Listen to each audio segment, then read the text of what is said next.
ការពី3ថ្ងៃមុននាវាចម្បាំងរបស់សហរដ្ឋអាមេរិកបានចុះចតនៅមូលដ្ឋានទ័ពជើងទឹករៀមរបស់កម្ពុជាតើបងប្អូននៅចាំដែរទេកាលពី2ទៅ3ឆ្នាំមុនសហរដ្ឋអាមេរិកបានចោទថាមូលដ្ឋានទ័ពជើងទឹករៀមនឹងវាគឺជាកន្លែងមូលដ្ឋានទ័ពសម្ងាត់របស់ចិនប៉ុន្តែឥឡូវនេះគឺបានដឹងហើយថាអត់ទេ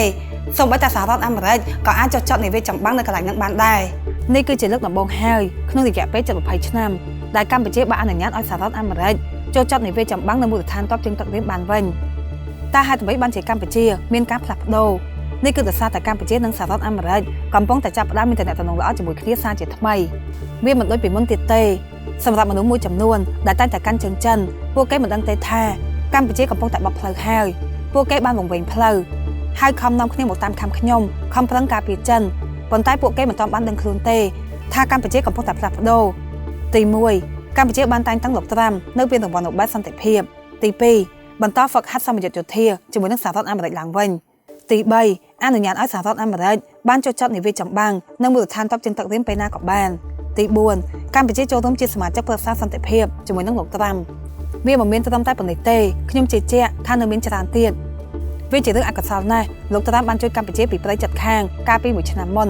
ប៉ុន្តែមានពួកខ្មែរកុម្មុយនីសនៅក្នុងប្រទេសកម្ពុជាបែរជារំឹកគុណហើយក៏នាំគ្នាចាប់ផ្ដើមចេញវាប្រហារសហរដ្ឋអាមេរិកទៅវិញបងប្អូននេះខ្ញុំមានការសង្ស័យថាពួកមនុស្សទាំងអស់នោះប្រហែលជាត្រូវបានចិនទិញក្បាលហើយគ្រាន់តែខ្ញុំនិយាយថាមានចិនអាក្រក់នៅក្នុងប្រទេសកម្ពុជាសោះពួកខ្មែរកុម្មុយនីសទាំងអស់នោះក៏នាំគ្នាចេញវាប្រហារខ្ញុំដើម្បីការពារចិន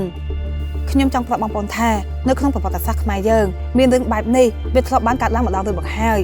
កាលពី60ឆ្នាំមុនចិនលួចទិញក្បាលខ្មែរមួយចំនួនឲ្យបង្កើតក្រុមខ្មែរក្រហមបន្ទាប់មកគេក៏ខំព្យាយាមយកចិត្តស្ដេចខ្មែរយើងដោយបានផ្ដល់ផ្ទះឲ្យគាត់នៅក្នុងប្រទេសចិនបន្ទាប់មកលទ្ធផលបែបណាគឺបងប្អូនទាំងអស់គ្នាសុទ្ធតែបានដឹងហើយគឺខ្មែរបានបាត់13លាននាក់